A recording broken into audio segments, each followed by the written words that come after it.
Hi friends, welcome to Shweta's kitchen. ఈరోజు మీకు మంచి రెసిపీని చూపించబోతున్నాను. చాలా సింపుల్గా త్వరగా ఈ రెసిపీని చేసుకోవచ్చు. అదే పుదీనా రైస్.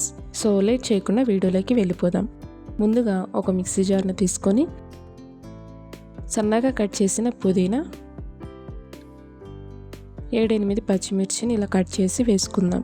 అలాగే కొంచెం కొత్తిమీరను కూడా వేసి గ్రైండ్ చేసుకుందాం. ఈ పుదీనా పేస్ట్ని మరీ మెత్తగా కాకుండా ఇలా బరకగా వేసుకుంటేనే మనకి పుదీనా రైస్ అనేది చాలా బాగుంటుంది. ఇక్కడ నేను చూపిస్తున్న విధంగా గ్రైండ్ చేసుకుంటే సరిపోతుంది. ఇప్పుడు స్టవ్ వెలిగించి ప్యాన్ పెట్టి 2 టేబుల్ స్పూన్ ఆయిల్ వేసుకోవాలి.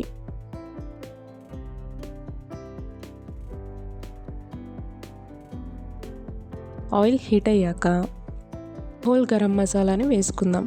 1 టేబుల్ స్పూన్ షాజీరా, 3 మరాఠీ మొగ్గ, 1 స్టార్ పువ్వు, చిన్న దాల్చిన చెక్క, 4-5 లవంగాలు, 4 యాలక్కాయలు వేసి ఈ మసాలా దినుసులన్నీ బాగా ఫ్రై చేసుకోవాలి.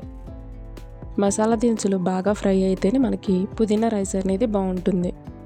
మసాలా దినుసులు ఇలా బాగా ఫ్రై అయ్యాక మనం ముందుగా గ్రైండ్ చేసి పెట్టుకున్న పుదీనా పేస్ట్ను వేసి పచ్చివాసన పోయి మంచి స్మెల్ వచ్చేంత వరకు మనం బాగా ఫ్రై చేసుకోవాలి.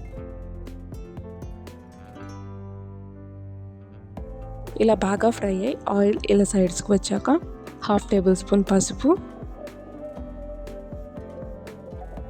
1 టేబుల్ స్పూన్ సాల్ట్ వేసి మరొకసారి ఫ్రై చేసుకుందాం.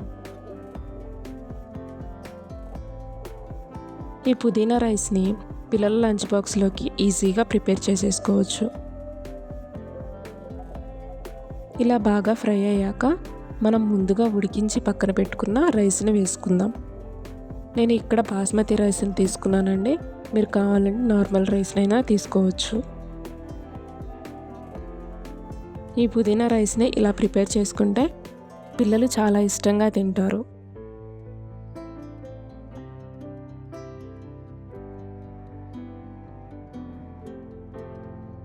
ఇప్పుడు అడుగు నుంచి మొత్తం బాగా మిక్స్ అయ్యేలా కలుపుకుందాం. మంటని మీడియం ఫ్లేమ్లో పెట్టి బాగా కలుపుకోవాలి.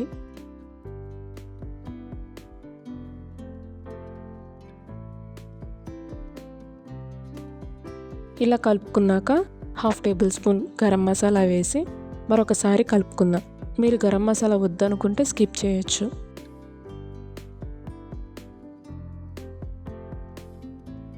ఇలా బాగా మిక్స్ అయ్యేలా కలుపుకోవాలి.